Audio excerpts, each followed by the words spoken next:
귀하신 우리 하나님 아버지, 이 시간도 예수님께서 2000년 전에 제자들에게 하신 이 말씀 우리들에게도 들려주실 때 우리의 마음을 열고 귀가 열려져서 학자의 귀를 더하여 주셔서 하나님의 말씀을 들음으로 이 어두운 무질서한 세상 속에서 어떻게 살아야 할 바들을 알고 깨닫는 귀한 시간 되게 하여 주시옵소서. 예수님의 이름으로 기도하옵나이다. 아멘. 자, 구하고 찾고 두드리라 라는 제목으로 하나님 말씀 증거하도록 하겠습니다. 오늘 본문이 굉장히 유명한 말씀이죠. 굉장히 유명한 말씀 중에 하나로 성도들이 하나님 앞에 가장 많이 어떤 면에서 주장하는 말씀 중에 하나다, 이렇게 말씀을 드릴 수가 있을 것 같습니다. 특별히 7절과 8절의 말씀은 사람들이 무엇인가 하나님께 자신이 원하는 것을 얻어내고자 할 때 가장 많이 가져다 쓰는 성경 말씀 중에 하나가 7절과 8절의 말씀이죠. 같이 한번 읽어보겠습니다. 같이 읽습니다. 시작. 구하라 그리하며 너희에게 주실 것이요 찾으라 그리하며 찾아낼 것이요 문을 두드리라 그리하며 너희에게 열릴 것이니 구하는 이마다 받을 것이요 찾는 이는 찾아낼 것이요 두드리는 이에게는 열릴 것이니라. 아멘. 많은 사람들은 이 본문을 가지고 이렇게 해석하고 이렇게 적용하는 사람들이 있습니다. 하나님께 우리가 구하라 하는 것입니다. 하나님께 구하면 하나님께 주실 텐데, 그런데 하나님이 안 주시면 그러면 어떻게 하라는 것입니까? 찾으라는 것입니다. 구해도 안 되면 찾으라. 그래도 안 주시면 문을 두드리기까지 하라. 문을 두드리기까지 해서 반드시 하나님께 구하는 것을 받아내야 한다, 그런 것이죠. 제가 대학교 다닐 때 브라더 앤드류 목사님이 쓴 책 중에 하나님의 보좌를 움직이는 기도, 이런 책이 있었는데 제가 얼마나 감동 있게 그런 책을 읽었는지 모르겠습니다. 나중에 제가 제대로 복음을 알고 나서 그런 책들이 얼마나 잘못된 책인가라고 하는 것을 생각하게 되었습니다. 자, 여러분, 여기서 분명히 구하고 찾고 문을 두드리라 하는 말은 모두가 다 같은 말이죠. 같은 말을 반복해서 하는 것이죠. 같은 말로 기도를 다르게 표현한 말들입니다. 그러면 왜 주님은 3번이나 반복해서 기도를 다르게 표현하신 것일까요? 그것은 1차적으로 히브리 사람들이 하는 문학적 기법과 깊은 연관이 있습니다. 즉, 히브리 사람들은 무엇인가를 강조하여 말하고 싶을 때 반복 기법을 사용했는데, 그런데 같은 말을 반복해서 사용한 것이 아니라 비슷한 말을 반복하여 사용함으로 자신이 말하고 싶은 것을 강조한 것입니다. 예를 들어서 우리가 창세기 1장 28절을 보시면 하나님이 사람을 창조하실 때 당신의 모양과 형상으로 창조하셨다, 이렇게 말하죠. 하나님의 형상과 모양으로 창조하셨다, 이렇게 말하는데, 근데 여기서 모양과 형상은 다른 의미를 지닌 두 단어가 아니라 하나님의 형상으로 피조된 인간을 강조하기 위해서 사용한 같은 의미의 다른 두 단어인 것입니다.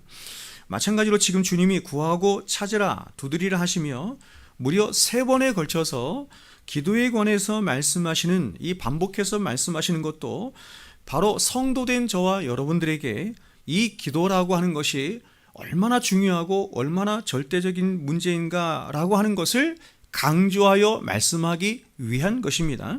그러므로 이것을 우리의 익숙한 말로 표현하면 이렇게 말할 수 있겠죠.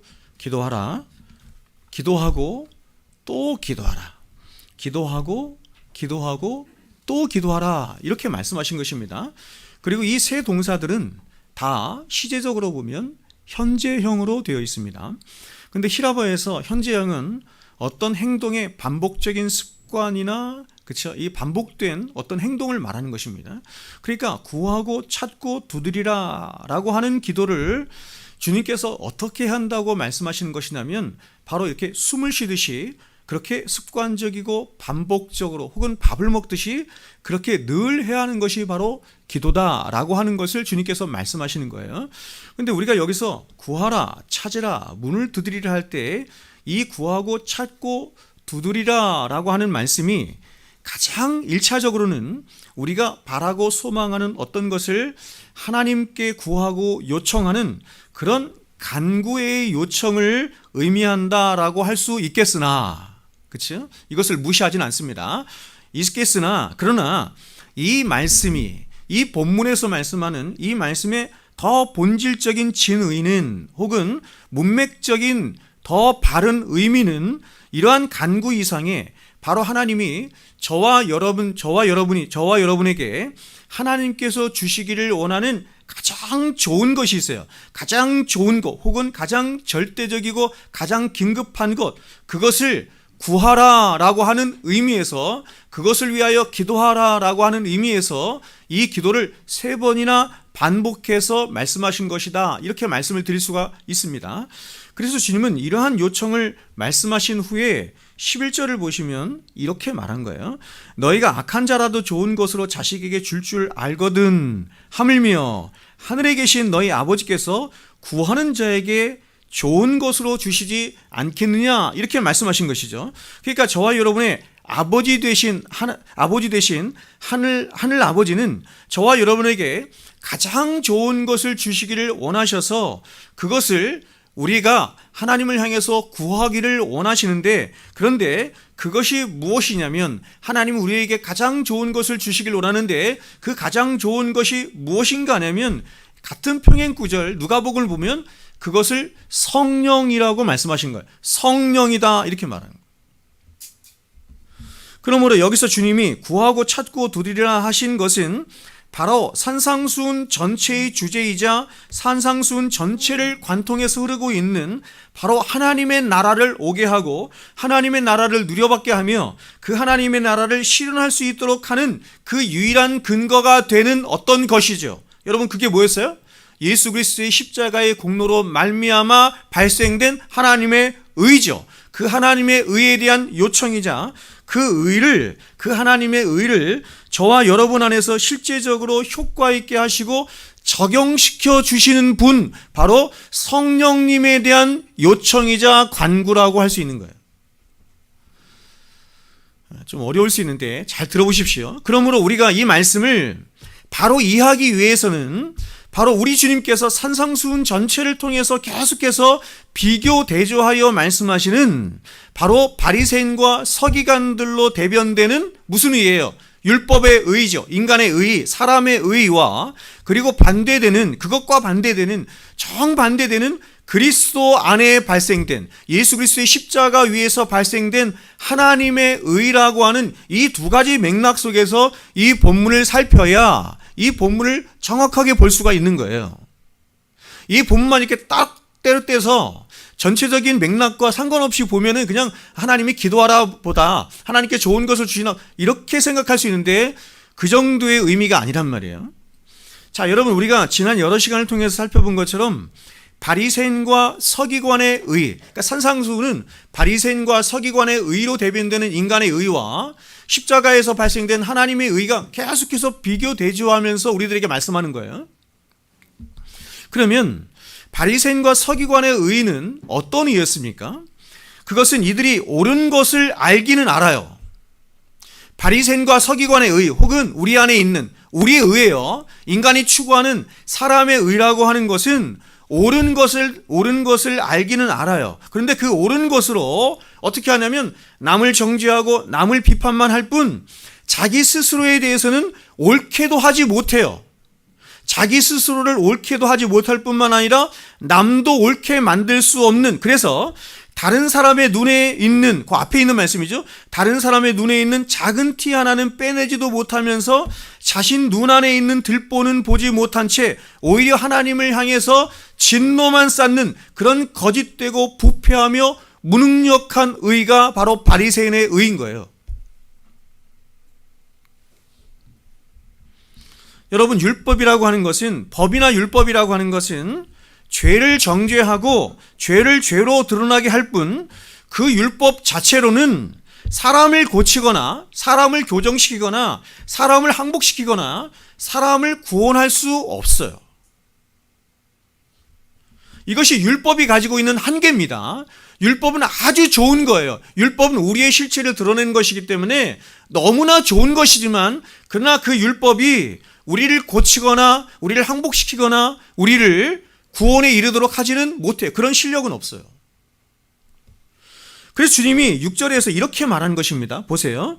거룩한 것을 개에게 주지 말며, 여기서 거룩한 게 율법이거든요. 거룩한 것을 개에게 주지 말며 너희 진주를 돼지 앞에 던지지 말라. 자, 이거 여기서도 반복 기법이 사용하죠. 거룩한 것, 진주 같은 거예요. 그들이 그것을 발로 밟고 돌이켜 너희를 찢어 상하게 할까 염려하라, 이렇게 말씀해요. 여러분, 여기서 거룩한 것 혹은 진주라고 하는 것은 바로 하나님의 율법을 말하는 것입니다. 하나님의 율법 혹은 하나님의 말씀을 말하는 거예요. 근데 주님은 이 율법을 이렇게 말해요. 개에게 주지 말며 돼지 앞에 던지지 말라, 이렇게 말씀해요. 여러분, 이 말씀은 여기서 개, 돼지는 누구를 말하는 걸까요? 개, 돼지는 누구를 말하는 거예요? 그 앞에 보면 나오죠. 5절에 외식하는 자예요. 외식하는 자가, 그러면 우리는 생각할 때, 외식하는 자, 마태복음 23장에서 예수님께서 7번에 걸쳐서 반복해서 말씀하셨으니까, 이 외식하는 자는 바리새인이구나, 이렇게 생각하기 쉽지만, 바리새인은 우리 인간을 대표하는 것이기 때문에 우리 자신을 말하는 거예요. 하나님이 바라보실 때 예수가 없는 우리 자신이 어떤 존재와 같냐면 개와 돼지와 같다, 이렇게 말하는 거예요. 그게 외식하는 자예요. 그러므로 여러분, 지금 이 말씀은 뭐냐면, 우리 인간이라고 하는 존재, 우리 인간이라고, 죄를 범하여서 하나님을 떠난 자기 의에 충만한 우리 인간이라고 하는 존재는 이렇게 개나 돼지처럼 거룩한 것 혹은 진주를 거룩한 것으로 혹은 진주로 알아볼 수 있는 어떤 안목이나 선함이나 분별력이 있는 존재가 아니라고 하는 것을 말씀하는 거예요. 여러분, 개나 돼지가 거룩한 것이 무엇인지, 또 진주가 얼마나 귀한 것인지 알아볼 수가 있습니까? 저나 여러분 같으면 이 진주가 얼마나 값지고 얼마나 귀한 것인지를 알아서 이 진주를 팔아서 집도 사고 먹을 것도 사고 다른 사람들도 도와주고 주를 위하여, 주의 영광을 위하여 사용도 하겠지만, 그러나 개나 돼지에게 이 진주는 그저 발로 밟고 상하게 할 뿐, 아무 가치도 없어요. 아무 가치도 없고 아무런 도움도 되지 않는 그저 쓰레기에 불과할 뿐인 것이 뭐예요? 진주예요, 진주.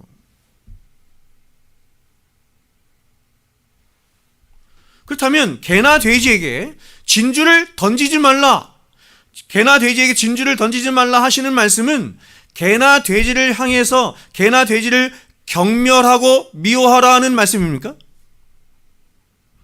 그런 말씀이 아니에요.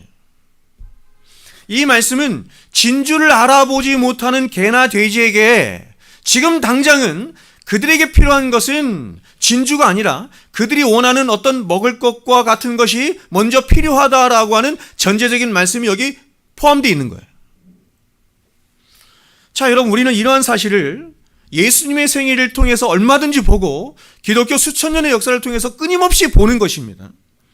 우리가 요한복음 8장을 보시면 주님은 유대인들에게 율법으로, 말씀으로 그들의 결함과 죄를 지적하시며 그들을 꾸짖으시고 책망하심으로 그 유대인들의 실체를 보게 하시는 장면이 나와요. 그러니까 우리의 실체를 드러내는 게 뭐냐면 율법이에요. 하나님 말씀이에요. 하나님의 말씀은 우리의 영혼을 다 드러내게 하는 영혼의 거울과 같은 것이거든요. 그런데 유대인들은 이러한 주님의 말씀에 절대로 순응하거나 돌이키거나 자신을 돌아보려 하지 않고 오히려 끝까지 어떻게 하냐면 자기들을 방어하기에 급급해요. 핑계하기에 급급해요. 그러면서 끊임없이 자신의 의를 내세우기에 바쁘고, 그래서 결국 자신들에게 진리를 말씀해주고 생명의 말씀을 전해주시는 예수님을 대적하고 공격해서 결국 어떻게 해요? 십자가에 못 박아 죽이는 데까지 이르러요. 그래서 주님이 이런 이들을 향해서 이렇게 말씀하신 거예요. 내 말이 너희 안에 있을 곳이 없으므로 너희가 나를 죽이려 하는도다. 하나님의 말씀이, 예수 그리스도의 말씀이 사람들 안에 들어가야 그 사람들 안에서 생명이 있고 그 사람들이 살 수 있는 것인데 그 말씀이 들어갈 수가 없는 거예요. 왜 그렇죠? 그 사람들 안에 불의가 있으므로, 죄가 있으므로 그러는 거예요.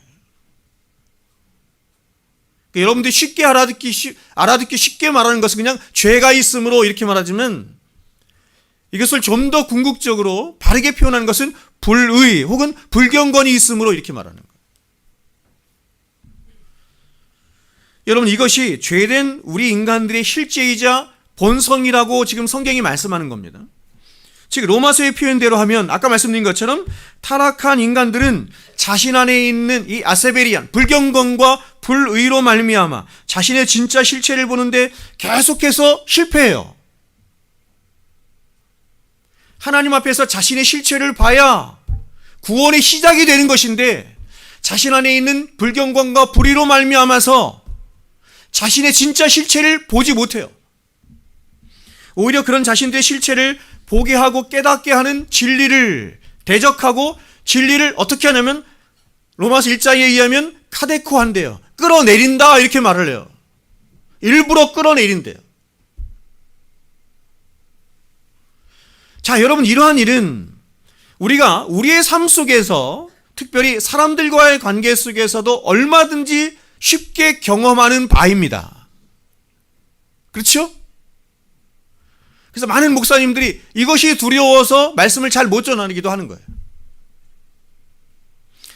여러분이 혹시 여러분 주변에 있는 어떤 문제가 있는 사람에게 찾아가서 지금 당신에게 이런 문제가 있고 이런 결함이 있어서 그래서 당신이 지금 이 모양 이 꼴이 된 것이니 바로 돌이키고 돌아오십시오 이렇게 말한다면 그 사람이 어떻게 하겠습니까? 맞습니다.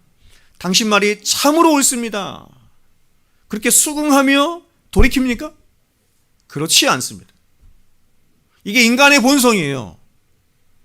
그럼 어떻게 하냐면 아무리 상대방이 말이 옳아도 절대로 사람들은 상대방의 말에 수긍하거나 동의하려 하지 않고 이렇게 말하죠. 오히려 잘난 척하지 말고 너나 잘하십시오 이렇게 말하죠.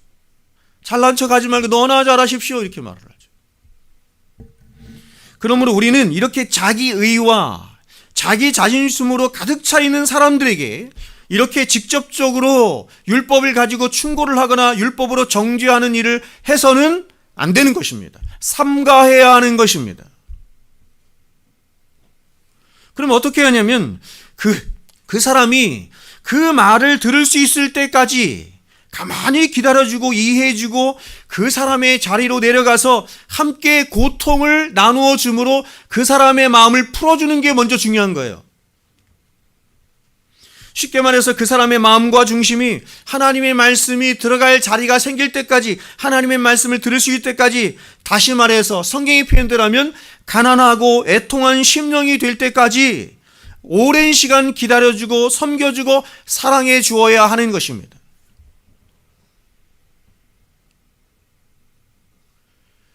교회 안에서 성도들 서로끼리 해야 하는 가장 중요한 일 중에 하나가 바로 이것이에요.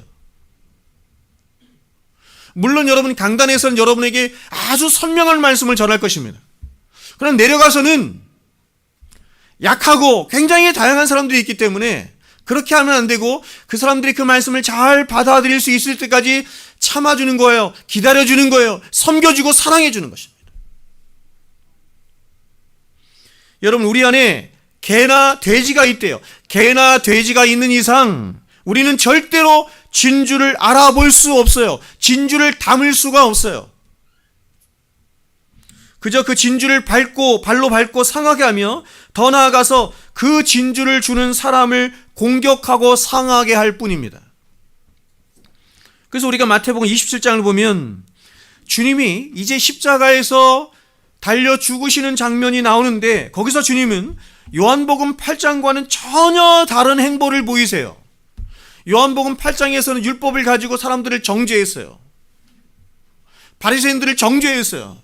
근데 마태복음 27장에 가면 그렇게 하시지 않고 마치 예수님 자신이 십자가에서 죽으시기로 작정하신 분처럼 행동해요. 또 그렇게 하는 것이 마치 자신의 운명인 것처럼 그렇게 자신을 저주하고 욕하며 십자가에 못 박아 죽이려는 모든 사람들을 향해서 어떤 변명도 하시지 않고 어떤 저항도 하시지 않은 채 그 모든 정죄를 다 한 몸에 받으시고 그저 묵묵히 자신을 대적하는 인간들을 위해서 십자가를 지시고 처형장으로 끌려가시는 것입니다. 그래서 이사야 선지자는 이미 예수님이 오시기 전 700년 전에 앞으로 오실 메시아가 바로 이러한 메시아라고 하는 것을 이렇게 예언하여 말한 거예요. 들어보세요. 이사야 53장 6절 7절에 우리는 다 양 같아서 그릇 행하여 각기 제 길로 갔거늘 여호와께서는 우리 모두의 죄악을 그에게 담당시키셨도다. 예수님이 진주를 밟고, 그렇죠? 예수님을 알아보지 못하는 인생들을 향해서 하시는 방법이 뭐냐면 그들 율법으로 정죄하는 것이 아니라 그들의 죄를 짊어지고 대신 죽으시는 거예요. 그래서 이어서 이렇게 말합니다. 그가 곤욕을 당하여 괴로울 때에도 그가 입을 열지 아니하였으며 마치 도수장으로 끌려가는 어린 양과 털 깎는 자 앞에서 잠잠한 양같이 그의 입을 열지 아니하였도다. 이사야가 예언한 그대로 예수님께서 오셔서 그렇게 사시다가 그 예언한 그대로 십자가를 지시고 죽으셨어요. 무슨 말이냐면 주님은 율법이 이루지 못한 의의 요구를 십자가에서 순종으로 이루셨는데 그 십자가에서의 순종의 방식이 뭐냐면 바로 진주로 알아보지 못하는, 그래서 오히려 그 진주를 발로 밟고 상하게 하는 죄인들을 율법을 가지고 논쟁하시거나 율법을 가지고 정죄하시거나 율법을 가지고 그들을 내리쳐서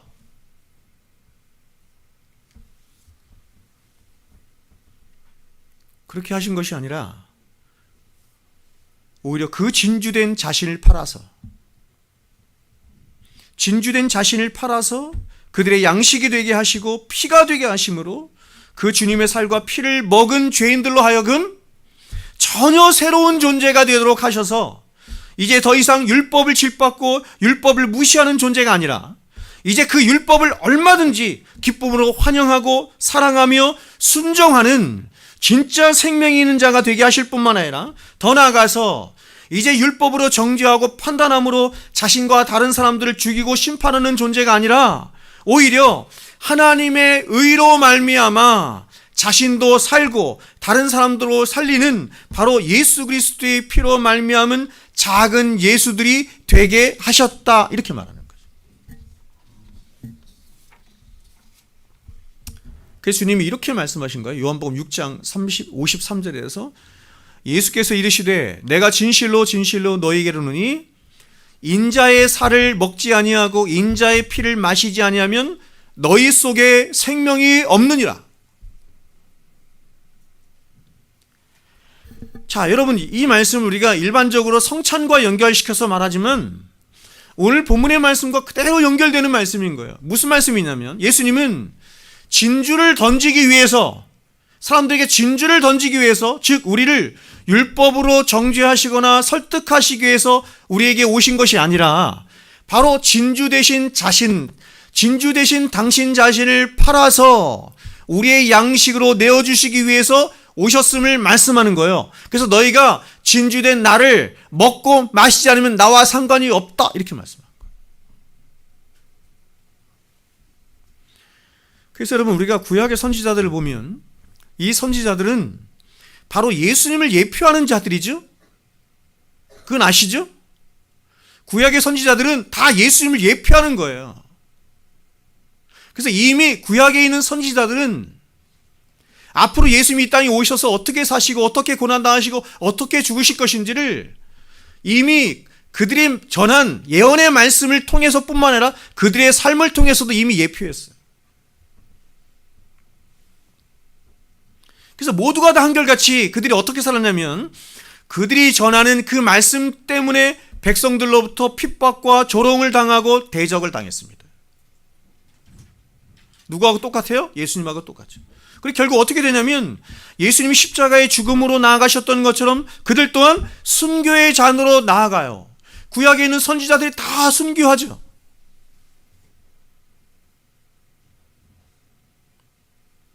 구약에서는 선지자가 된다는 건 그냥 순교하는 거예요. 그래야 그들이 전한 말씀이 참된 의의 요구로 승화되어 나타날 수 있기 때문에 그렇습니다.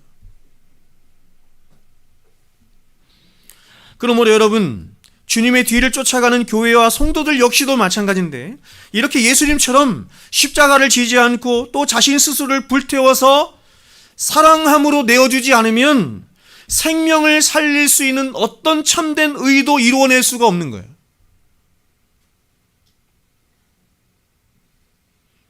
그러니까 여러분, 우리가 하나님의 아가페의 사랑으로 말미암아 예수 그리스도의 십자가의 은혜로 말미암아 우리가 구원을 받았어요. 그러나 그 하나님의 아가페의 사랑이 우리 안에서 카리타스의 사랑으로 승화되어 나타나지 않으면 어떤 의의 요구도 이룰 수가 없는 거예요. 어떤 다른 사람의 생명도 살릴 수가 없는 거예요. 예수님이 자신이 죽으시는 그런 십자가의 방식으로 많은 사람을 살렸던 것처럼 우리도 그런 방식으로만 사람을 살릴 수 있다, 이렇게 말하는 거예요. 그래서 바울은 빌립보서에서 이렇게 말해요. 들어보십시오. 이 말씀을 잘 들어보십시오. 빌립보 3장 7절부터 12절인데, 그러나 무엇이든지 내게 유익하던 것을 내가 그리스도를 위하여 다 해로 여길 뿐더러 또한 모든 것을 해로 여김은 내 주 그리스도 예수를 아는 지식이 가장 고상하기 때문이라. 내가 그를 위하여 모든 것을 잃어버리고 배설물로 여기면 그리스도를 얻고 그 안에서 발견되려 함이니, 내가 가진 의는 율법에서 난 것이 아니고 오직 그리스도를 믿음으로 말미암은 것이니 곧 믿음으로 하나님께로부터 난 의라. 십자가에서 난 의다, 이렇게 말하는 거예요. 내가 그리스도와 그 부활의 권능과 그 고난의 참여함을 알고자 하여 그의 죽으심을 본받아 어떻게 해서든지 죽은 자 가운데서 부활에 이르려 하노니, 하나님의 의를 받은 자신이 무엇으로 승화되어 가냐면 부활로 승화되죠. 이미 내가 얻었다 함도 아니요 온전히 이루었다 함도 아니라 오직 내가 그리스도 예수께 잡힌 바 된 그것을 잡으려고 달려가노라. 자, 여러분, 지금 제가 이 말씀을 3장 7절부터 읽었는데 사실은 그 앞절부터 3장 1절부터 이 말씀을 여러분에게 소개해야 더 정확한데, 지금 3장 1절부터 사도가 두 가지를 대조해서 말하고 있는 거예요. 뭐냐면 그게 죽은 자의 삶과 산 자의 삶을 비교하여 말하는 거예요. 먼저 죽은 자의 삶은 어떤 삶이냐면 예수 없는 자의 삶을 말하는 것인데, 이 예수 없는 자의 삶의 특징이 뭐냐면 이것이에요. 나의 의를 최고의 가치로 여기며 그런 나의 의를 위해서 나 이외의 모든 사람들, 아니 하나님까지도 얼마든지 희생시키고 정죄하고 죽일 수 있는 자기 중심적인 삶을 사는 자들이다, 이렇게 말하는 거예요. 무섭죠. 인간의 의는 무섭습니다. 하나님도 죽일 수 있어요. 사도는 이러한 사람들을 2절에서 뭐라고 말하냐면 개, 행악자, 이렇게 말을 해요. 그러므로 이런 자신의 의로 사는 삶, 즉 자기 중심적인 삶은 어떤 결과를 초래하게 되면 결국 나도 죽고 다른 사람도 죽이는, 그리고 예수 그리스도를 십자가에 2번 죽이는 그런 삶밖에 되지 않는다, 이런 것입니다. 그러나 이에 반해서 예수 그리스도의 십자가의 공로로 말미암은 하나님께로부터 난 예수의 의가 있어요. 그 예수의 의로 말미암아 예수의 의를 붙잡고 살아가는 신자의 삶은 어떠냐면 이런 것입니다. 나도 살고 남도 살릴 수 있을 뿐만 아니라 하나님의 의도 드러내는 그런 가장 영광된 삶을 살 수 있다, 이렇게 말을 해요. 집에 가서 다시 빌립보서 읽어보세요. 이러한 자들의 삶의 특징을 사도가 뭐라고 얘기하냐면 빌립보서에서 앞에서 하나님의 성령으로 봉사하는 자이며 그리고 예수를 자랑하는 자이며 육체를 신뢰하는 자의 삶을 사는 자다, 이렇게 말을 해요. 하나님의 의가 자신에게 있어서 그 하나님의 의를 따라 살아가는 자가 삶 속에서 어떻게 나타나냐면 하나님의 성령으로 봉사한대요. 자기 열심으로 자기 의를 따라 봉사하는 것이 아니라 하나님의 성령으로 은혜에 빚진 자로 봉사한다, 이렇게 말해요. 많은 사람들이 교회 안에서 많이 봉사하고 선한 일을 하면서 다 기억하잖아요. 근데 진짜 그리스도인은 그렇지 않다는 거예요. 늘 빚진 마음으로 한다는 거예요. 그게 성령께 사시는 일이거든요. 두 번째가 뭐냐면 그리스도 예수로 자랑한대요. 자신의 평생 자랑이 누가 되냐면 예수 그리스도가 되더라 이렇게 말하는 거죠. 마지막 세 번째가 육체를 신뢰하지 않아요. 육체를 자랑하지 않아요. 사도 바울이 이어서 말하는 거 아닙니까? 내가 8일 만에 할례를 받고 유대인 중에 히브리인 중에 히브리인이요 등등등 쭉 얘기를 하죠. 선천적으로 타고난 자랑, 후천적으로 타고난 자랑, 이 모든 것들을 자신은 배설물처럼 여기죠. 더 나아가서 해로 여기까지 해요. 자신은 오직 예수 그리스도 안에서만 발견되기를 원한다 이렇게 말을 해요. 자신의 유일한 자랑은 예수 그리스도 뿐이다 이렇게 말을 해요. 그게 예수 그리스도의 십자가로 말미암은 하나님의 의가 있으며 그 의를 붙드는 자의 삶의 특징이다 이렇게 사도가 말하는 거예요. 그래서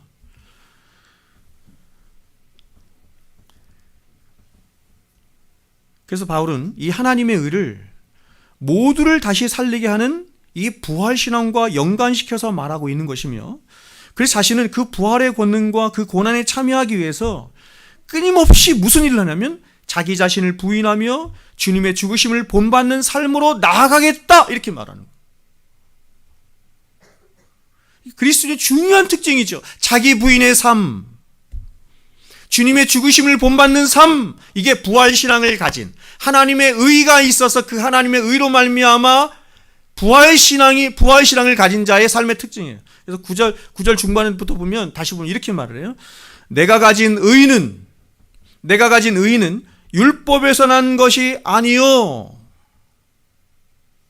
율법을 이룸으로, 율법을 지킴으로, 이건 바리새인이 하는 짓이잖아요.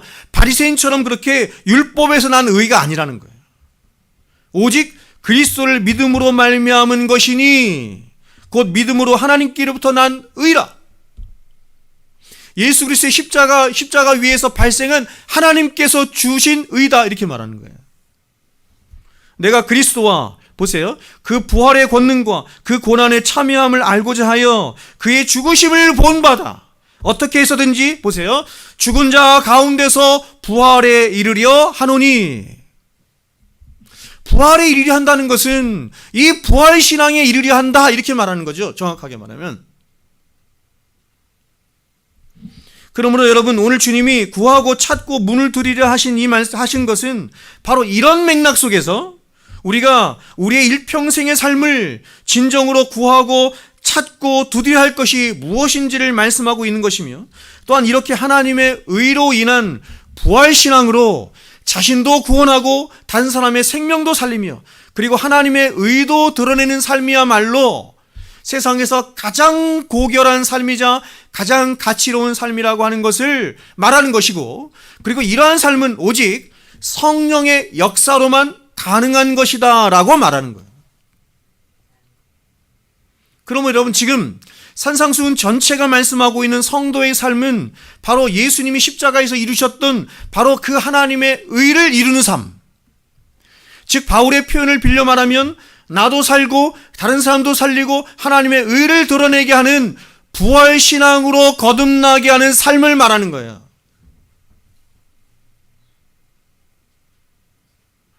예수 그리스도의 십자가로 말미암은 하나님의 의에 속한 자의 삶은 반드시 부활신앙으로 거듭난다 이렇게 말하는 거죠. 연결되는 거예요, 그렇게. 그런데 이러한 하나님의 의를 이루는 삶은 저와 여러분의 어떤 헌신이나 결단이나 열심이나 자격을 통해서 이룰 수 있는 게 아니라는 거예요. 이러한 삶은 오직 우리 안에 내주하여 계신 성령의 공급하심과 성령의 도우심과 역사하심을 통해서만 가능해요. 그래서 주님은 구하는 자에게 가장 좋은 것을 주신다고 하셨는데, 그 가장 좋은 것이 무엇이냐면 바로 이 모든 것들을 이루시고 실제적으로 역사하시며 성취하시는 성령이시다 이렇게 말하는 거죠.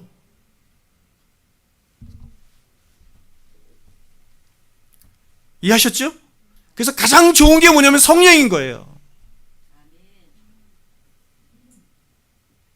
그래서 주님은 말씀하시기를 이러한 성령의 역사는 오직 기도의 골방에 들어가서 그분을 구하고 찾고 두드리는 기도와 간구의 역사를 통해서 가능하다, 이렇게 말하는 거예요. 그래서 주님은 이 기도의 중요성이 얼마나 큰 것인지 구하라, 찾으라, 문을 두드리라 하시며 3번이나 반복해서, 이게 삼성송이라고 하는데 성경에 이 삼성송 3번 반복하는 건 몇 번 없어요. 우리가 잘 아는 것처럼 하나님이 이사야 앞에 나타나시죠. 이사야를 부르시면서 나타나실 때, 이사야 6장이죠, 그렇죠? 그때 삼성송이 불려지거든요. 거룩하다, 거룩하다, 거룩하다. 이 하나님을 대표하는 가장 대표적인 이분의 이 본질적인 이 표지가 뭐냐면 거룩이에요. 거룩. 카다시. 이 3번 등장하는 게 별로 없어요. 신약에서 지금 이 기도가 얼마나 중요한지 3번 반복해서 말하는 거예요. 구하라, 찾으라, 두드리라. 또 이렇게 구하고 찾고 문을 두드리는 자에게 주님이 반드시 응답하여 주실 것이라고 하는 것을 2번이나 약속해서 말씀해요. 여러분, 저는 오늘날 우리가 살아가는 이 시대의 성도들을 보면 거의 보편적으로 저를 포함해서 약하다 하는 생각이 많이 들어요. 참 약하다, 이런 생각이 듭니다. 그것은 하늘에 속한 성도라고 하는 자들이 거의 보편적으로 너무나 쉽게 성경이 말씀하는 성도의 삶을 포기하고 쉽게 타협하며 쉽게 핑계한 채 어쩔 수 없다 하는 일들이 너무 많은 거예요.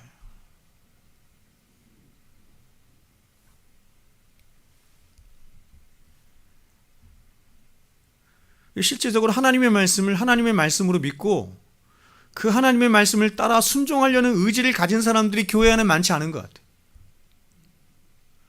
사람들은 마치 성도는 하나님의 말씀을 생명처럼 여기는 자인데, 사람들은 마치 성도가 아닌 자처럼, 그리고 마치 자신은 구원과는 거리가 먼 사람인 것처럼 그렇게 세상 사람들과 별반 다를 것이 없는 연약하고 믿음 없는 삶을 살아가면서 자신의 구원의 확신에 대해서는 전혀 의심치 않는 거예요. 오히려 구원받은 사람들의 가장 중요한 특징이 뭐냐면 구원을 두렵고 떨림으로 이루어가는 거거든요. 두렵고 떨림이 항상 있는 거거든요. 근데 오늘날 복음주의 안에서 잘못 가르친 것 때문에 두렵고 떨림이 없어요. 두렵고 떨림이 없으면 뭐라고 하냐면 왜 네 안에 확신이 없어? 이렇게 말을 해요.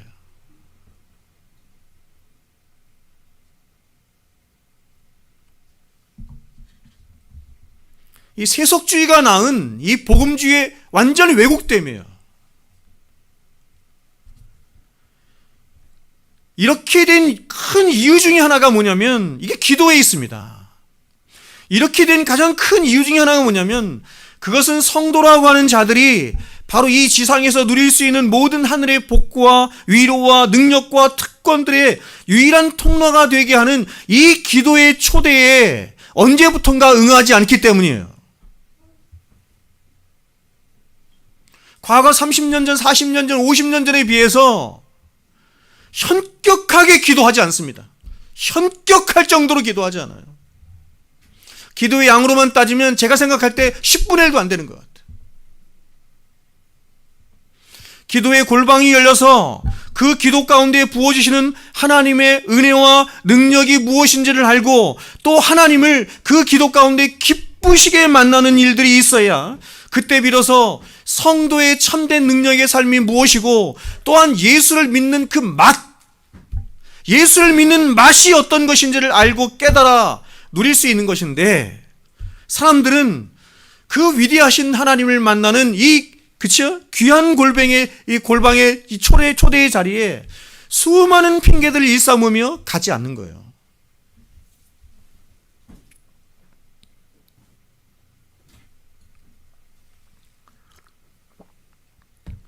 오늘날은 한국교회 아주 팽배하게 자리 잡고 있는 생각 중에 하나가 뭐냐면 기도하지 않고도 얼마든지 신앙생활 할 수 있다. 성경은 불가능하다 이렇게 말하는데 그냥 스스로 얘기하는 거예요. 괜찮다, 가능하다 얘기하는 거예요.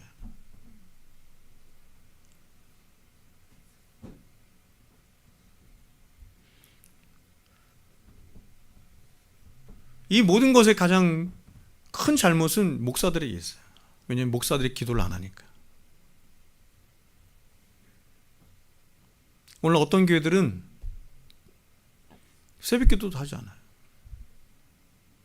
한국에서 어떤 유명한 목사님은 이 기도 무용론을 얘기를 하더라고. 그 목사님하고 한번 얘기 좀 해보고 싶어. 그 목사님 지금 너무 막 불만이 많아서 아주 유명하신 분이에요. 그분 말에 의하면 기도한다고 되는 게 아니래요. 기도 왜 하죠?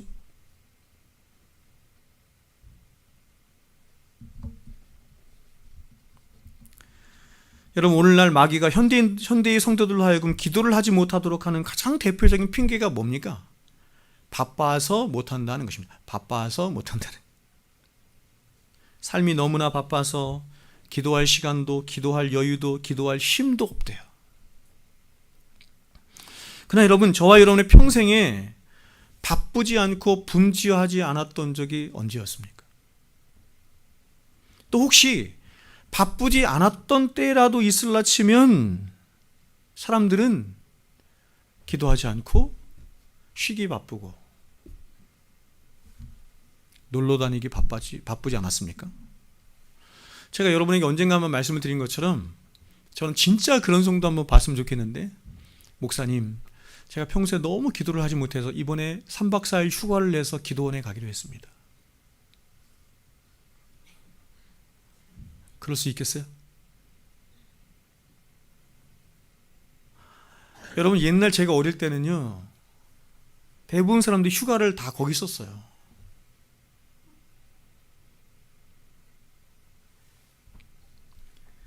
여러분에게 여행 가지 말라 이런 얘기가 아니에요. 근데 상대적으로 기도가 너무 약하다 이런 얘기를 제가 말씀드리는 거예요.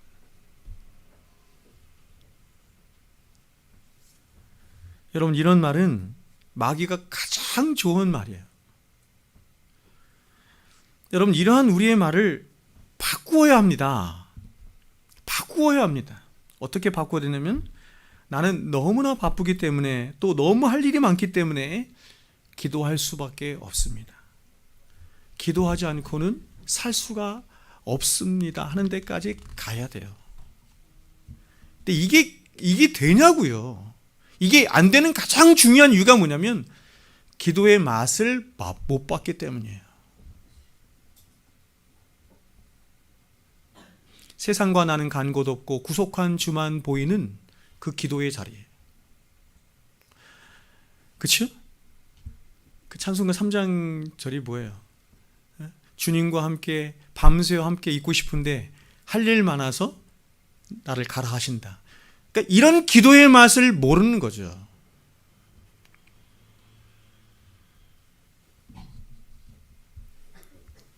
여러분, 하나님이 당신의 독생하신 아들의 그 귀한 피로 저와 여러분을 다 닦으사 죄 용서하시고 구원하시며 자녀 삼아 주셔서 이제 그런 저와 여러분을 하여금 가장 기대하시는 바가 뭐겠어요?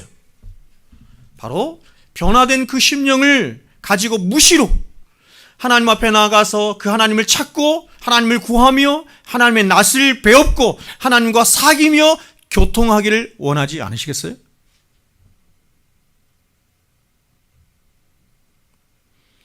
그 무수한 말씀을 여러분에게 들려주시고 이 성경 60권의 그 무수한 말씀들을 여러분이 읽고 깨닫고 알게 하시는 그 궁극적인 목적이 뭐겠어요? 골방에 나아가서 그 하나님을 배우기를 원하는 거 아니에요?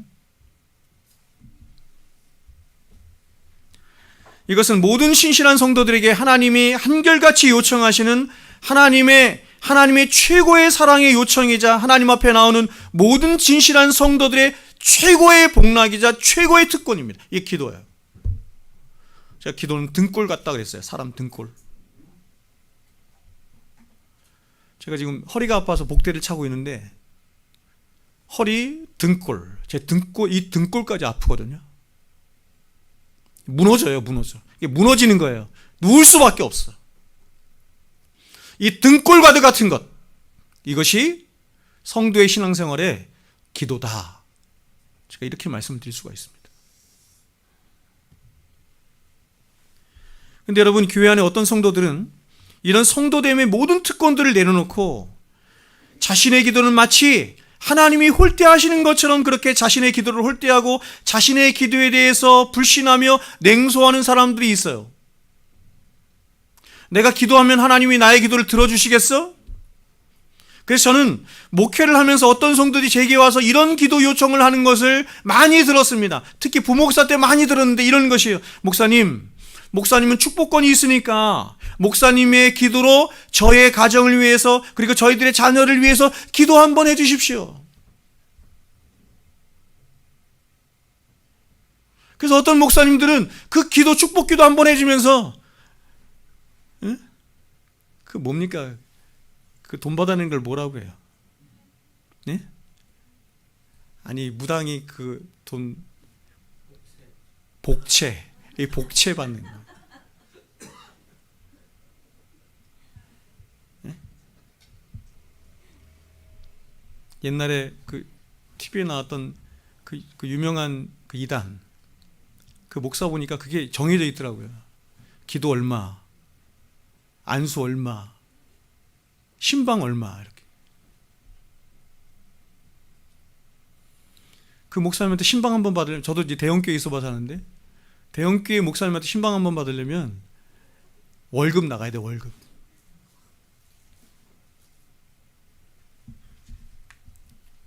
여러분, 제가 목사이기 때문에 하나님이 저의 기도를 상대적으로 더 잘 들어주실 것이라고 생각해요? 아니면 반대로 여러분은 저 같은 목사도 아니고 사역자가 아니기 때문에 하나님이 여러분의 기도는 홀대하실 것이라고 생각하십니까? 이런 생각을 샤머니즘이라고 해요. 저나 여러분이나 하나님 앞에 나아갈 때는 똑같이 죄인이고 똑같이 예수 공로로만 의지하여 나아갈 뿐 하나님 앞에 아무런 차이도 차별도 없어요. 그렇게 하나님이 우리에게 어떤 자격이나 조건이 있어서 우리의 기도를 들어주시는 것이 아니라 오직 예수 그리스도의 그 완전하신 공로와 은혜와 의를 보시고 또한 우리에게 후회해 주시고 꾸짖지 아니하시는 그 풍성한 하나님의 성품을 따라서 하나님은 그 어떤 누구의 진실한 기도도 절대로 홀대하지 않으시고 다 들으시며 반드시 갚아주시고 응답해 주시는 것입니다. 똑같아요.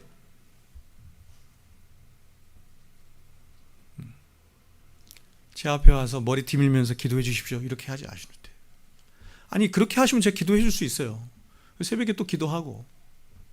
그러나 마치 그것이 무당처럼 그렇게 목사님이 기도하면 더 큰 효과가 있을 것처럼 하나님이 더 응답해 주실 것처럼 그렇게 생각은 하지 마시라고. 물론 여러분 이런 것은 있겠죠. 제가 하나님과 더 친밀해서 하나님이 저의 기도를 더 들어줄 수 있겠죠. 근데 목사가 여러분보다 하나님과 더 친밀할 것이라고 어떻게 말할 수 있겠어요? 근데 여러분, 어떤 부흥사들은 오늘 본문을 근거로 말하기를 이렇게 말하는 사람도 있습니다. 기도라고 하는 것은 우리가 하나님 앞에 사인만 해서 하나님 앞에 드리기만 하면, 고하기만 하면 다 들어주시는 백지수표와 같은 것이다. 들어봤죠? 그래서 구하고 찾고 두드리라 하신 오늘 본문의 말씀처럼 우리가 하나님 앞에 더 열심히 구하고 더 오래 찾고 더 세게 두드리면, 그래도 안 되면 하나님의 보좌를 움직여서라도 하나님께 구하면 하나님은 반드시 우리의 그 이거 강청기도라고 하죠. 강청기도에 응답하신다고 말하는 것입니다. 전형적인 율법주의죠. 전형적인 공로주의 아닙니까? 그러나 여러분, 이렇게 인간의 욕망을 채워주기 위한 수단으로 있는 것이 기독교가 말하는 기도가 아니에요. 이러한 것은 세상이 말하는 샤머니즘이라고 해요. 여러분 한번 생각해 보세요. 만일 여러분이 하나님 앞에 구하는 모든 것이 하나님 앞에 구하기만 하면 다 하나님께서 이루어 주신다라고 하면 그것이 과연 여러분에게 복이 되겠습니까? 그렇게 되는 것은 복이 아니에요. 복이 아니라 저주입니다. 저주. 왜냐하면 그것은 저와 여러분이 하나님 앞에 구하는 것들 가운데 거의 대부분은 뭐냐면 우리 안에 있는 죄된 욕망을 따라서 잘못 구하는 것들이기 때문에 그래요.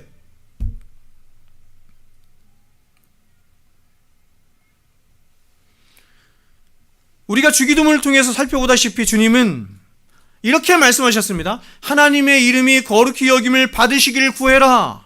하나님의 나라가 임하기를 위하여 기도해라. 주의 뜻이 하늘에서 이루어진 것 같이 우리들의 삶 가운데에도 이루어지길 위하여 기도해라. 그리고 그것이 너희들이 기도해야 할 기도의 요체이자 핵심이다. 너의 삶의 요체이다. 이렇게 끊임없이 말하는데 사람들은 오히려 반대로 하나님 나를 크게 해주시고 나를 성공하게 해주시며 나를 잘되게 해달라고 떼쓰고 애쓰는 그런 이방인들이 구하는, 그래서 주기도문 앞에 예수님께서 말씀하시죠. 그렇게 구하는 것은 이방인들이 구하는 것이다. 헛된 기도다 이렇게 말씀하시죠. 그러니까 너무나 분명 사람들이 말씀을 잘 살피지 않거나 말씀을 안 믿는 거예요. 그런 기도 하지 마라. 그런 건 다 이방인들이 구하는 것이다. 그건 악한 욕심에서 비롯된 것이다. 그렇게 말씀하시는데도 사람들은 늘 그렇게 기도해요. 하나님의 이름의 영광을 구하고 하나님의 나라를 구하고 하나님의 뜻이 이루어지기 위해서 기도하는 것이 성도된 저와 여러분이 평생 하나님 앞에 구하고 애쓰고 이루어야 할 것인데 그런 사람들이 희미한 거예요. 참 신기하죠? 마찬가지로 하나님은 당신 한 분만으로만 저와 여러분이 만족하기를 원하시고 그 하나님 한 분만으로만 저와 여러분의 인생과 삶이 충분하기를 원하시는데 그런데 우리는 그 하나님 한 분만으로 만족하지 않고 이 땅에서 우리가 기대하는 어떤 삶을 또한 기대하고 바래요. 우리가 예수를 믿는다라고 하는 것은 이제 하나님 나는 예수로만 모든 것이 완전합니다. 여호와는 나의 목자시니 내게 부족함이 전혀 없습니다. 이 고백하는 거거든요.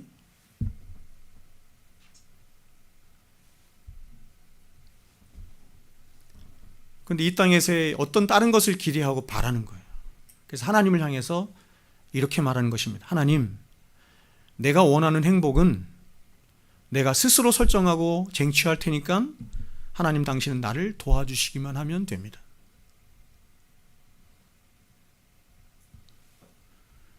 그러나 여러분 우리가 신앙생활 하면서 절대로 착각하지 말아야 할 것 중에 하나가 뭐냐면 소원은 우리가 하는 것이 아니라 하나님이 하시는 것이라는 것입니다.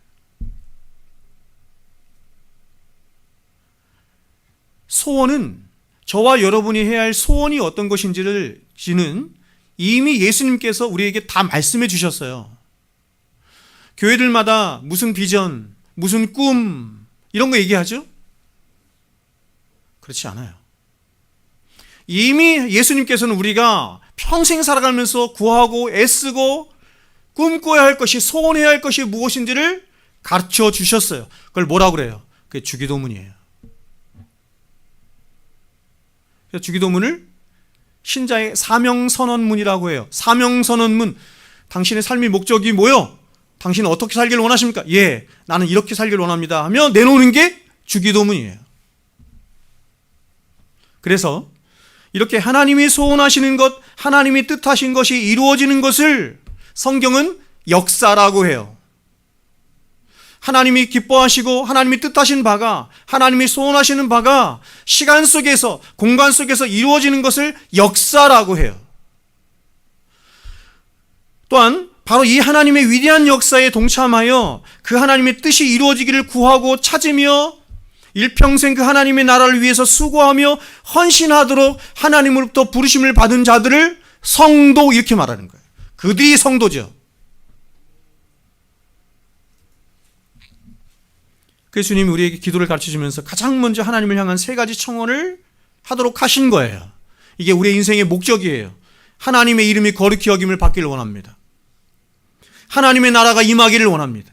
하나님의 뜻이 하늘에서 이루어진 것처럼 나의 삶 가운데 이 세상 속에 우리의 교회 속에 우리의 가정 속에 이루어지기를 원합니다. 그리고 이 세 가지 청원에 이어서 주님은 우리 자신을 위한 네 가지 청원을 하도록 하십니다. 일용할 양식을 구하는 것과 우리 죄가 용서받기를 위하여, 시험에 들지 않기를 위하여, 그리고 악에서 건짐받기를 위하여 구하라 하시죠. 여러분, 이러한 네 가지 청원은 가장 1차적으로 이렇습니다. 저와 여러분의 모든 삶이 오직 하나님 그분께만 의존되어 있음을 말씀하는 거예요. 이런 것을 구해야 하나님께서 우리에게 일용할 양식도 주시고 죄도 용서해 그런 의미가 아니라, 이런 고백을 함을 통해서 나아가는 존재는 오직 하나님께 전적으로 의존되어 있는 존재구나라고 하는 것을 확인하라는 것입니다. 여러분, 한번 생각해 보세요. 만일 이 네 가지 기도 제목 가운데 저와 여러분이 하나님 앞에 단 한 가지라도 받을 수 없다고 한다면 저와 여러분은 얼마나 비참하고 불행한 삶을 살 수밖에 없겠습니까? 일용할 양식을 공급받지 못하다든지, 죄 용서를 받지 못한다든지, 악에서 겉입을 받지 못한다고 한다면 과연 우리는 어떻게 되겠습니까? 그러므로 여러분, 하나님이 이러한 네 가지 청원을 저와 여러분으로 하여금 간구하도록 하신 이유는 바로 저와 여러분의 모든 삶이 철저하게 하나님 그분께 의존되어 있을 뿐만 아니라, 주님은 이미 그리스도 예수 안에서 저와 여러분을 위한 모든 좋은 것들과 풍성한 것들로 다 풍성히 채워주실 것을 이미 약속해 주셨다. 얼마나 약속해 주셨냐면 시편 23편에 의하면 원수의 목전, 원수 목전 앞에서조차도 우리에게 크리스찬티오, 상을 차려주실 만큼 다 모든 것이 약속되어 있다, 이렇게 말씀하십니다. 그러니 그런 것들 구하지 말라는 거예요.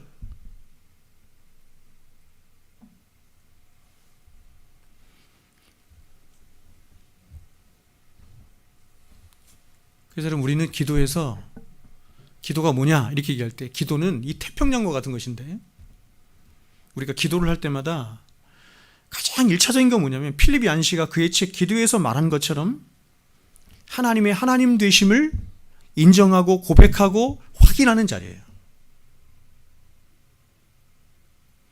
기도는 뭔가를 구하여 하나님 앞에 얻어내는 자리가 아니라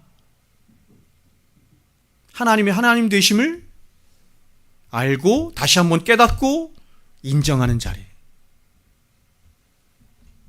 그래서 나라고 하는 존재는 하나님의 은혜와 사랑이 없으면 단 한순간도 살 수 없는 존재라는 사실을 기도의 자리를 통해서 확인하는 것입니다.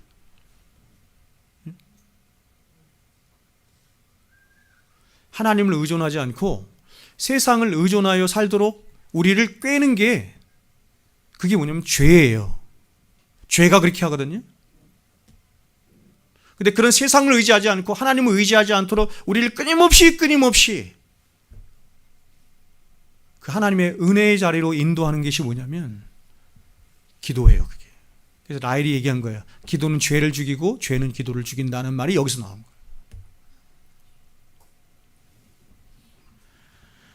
따라서 여러분, 저는 오늘날 성도들이 가지는 신앙의 큰 위기 가운데 하나가 바로 영적인 무지함과 교만한 마음이 만들어낸 기도의 부재에 있다고 생각하는 것입니다. 즉, 기도를 하지 않고 또 하나님을 의지하지 않음에도 불구하고 삶에 아무런 문제도 발생하지 않을 뿐만 아니라 삶이 너무나 형통하고 잘 돼서, 그래서 그런 말미암은 우리 안에 있는 교만으로 말미암아 기도를 하지 않고 살아갈 뿐만 아니라 더 나아가서 하나님의 존재 자체를 입으로가 아니라 삶으로 부인하며 사는 것이에요. 이거를 실천적 무신론이라고 해요. 사상적 무신론이 아니라 실천적 무신론이라고 해요.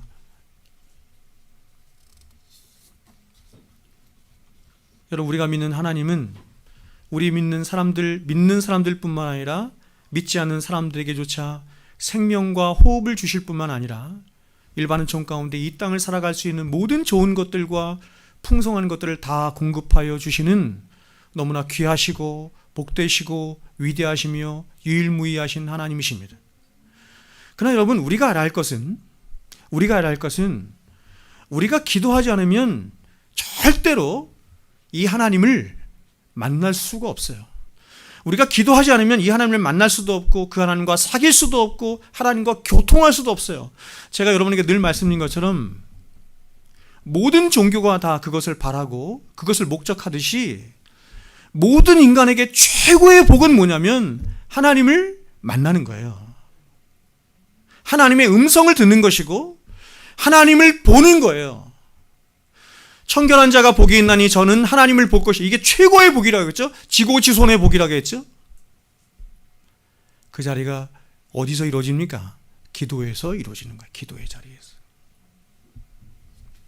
그러므로 여러분, 말씀 맺겠습니다. 우리가 이 땅을 믿음으로 살아가는 동안 절대로 실패하지 말아야 할 것 중에 하나가 바로 이 기도인 것입니다.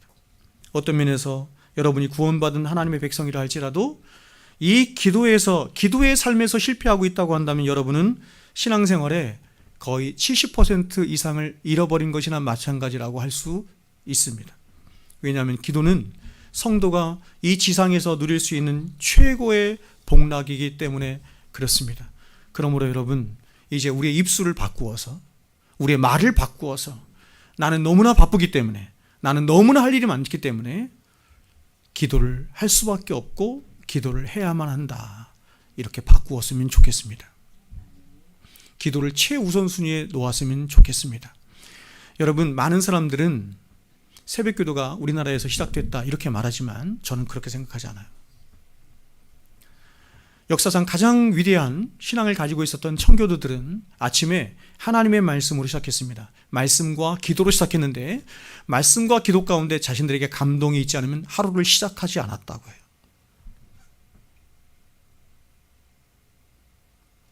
그 정도의 우선순위가 저와 여러분에게 있고 회복되기를 주의 이름으로 부탁을 드립니다.